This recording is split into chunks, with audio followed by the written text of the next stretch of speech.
seen how our children are being brainwashed in the public school system, studying Islam and going to the mosque on a field trip.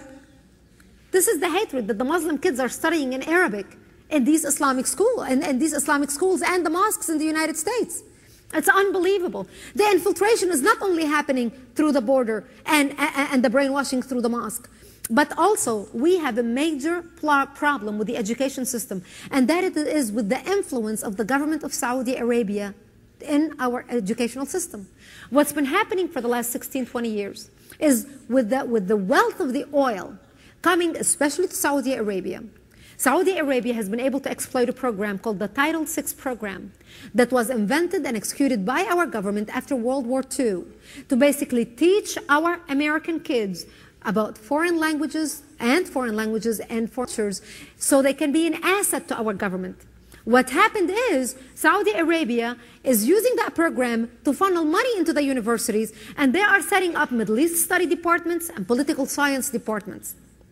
They are financing them, and they are appointing Arabic professors who are anti-Israel and anti-America to literally poison our children into hating our country.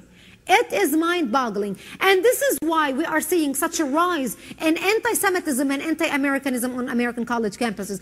You in California especially, you have seen what's happening in your universities. It is a crime what's happening in American universities. Speakers like me, in order for me to go speak at any university USA, I have to have a full staff of bodyguards. Last university I spoke at was the University of Detroit at Ann Arbor, at Michigan at Ann Arbor. I had to have 8 people from the Department of Homeland Security, the FBI, and the CIA who were physically in the room, dressed like a SWAT team, ready to take people on with their big automatic weapons. We had a K-9 unit in the room an hour prior to my lecture, 2 police officers standing, one right next to the podium on each side, and a bodyguard standing waiting for me on each entrance to the stage, waiting to grab me in case something happens.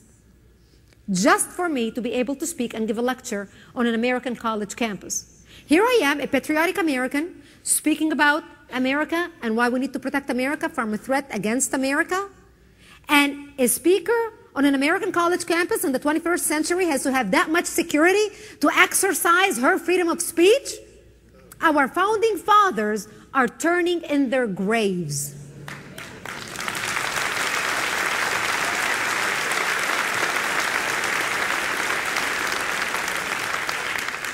Here is the extent of the influence peddling that has taken place. King Fahd has donated $20 million to Middle East Study Department at the University of Arkansas.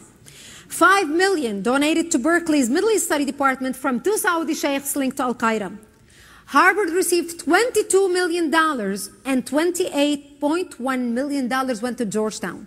Why do you think Harvard invited the Iranian president 2 years in a row? Do you know that Khatami spoke last year at Harvard on 9/11? An Iranian dictator speaks at Harvard, is invited with the carpet rolled out to him on 9/11, year before last. But that's why money buys everything.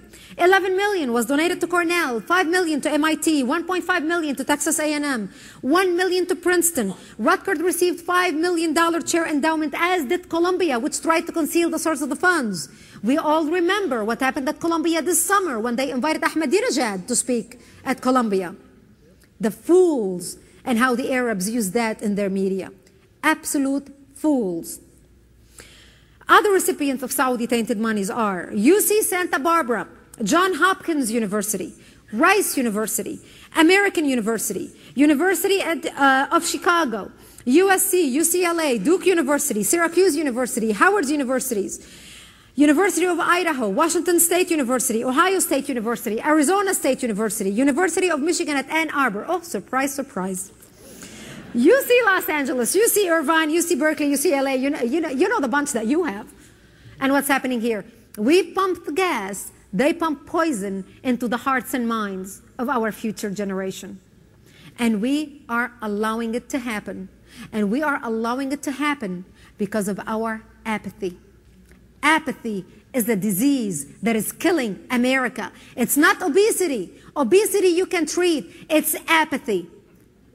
apathy that's going to kill us, because we are allowing our enemies to come into our body like cancer and destroy our body from within.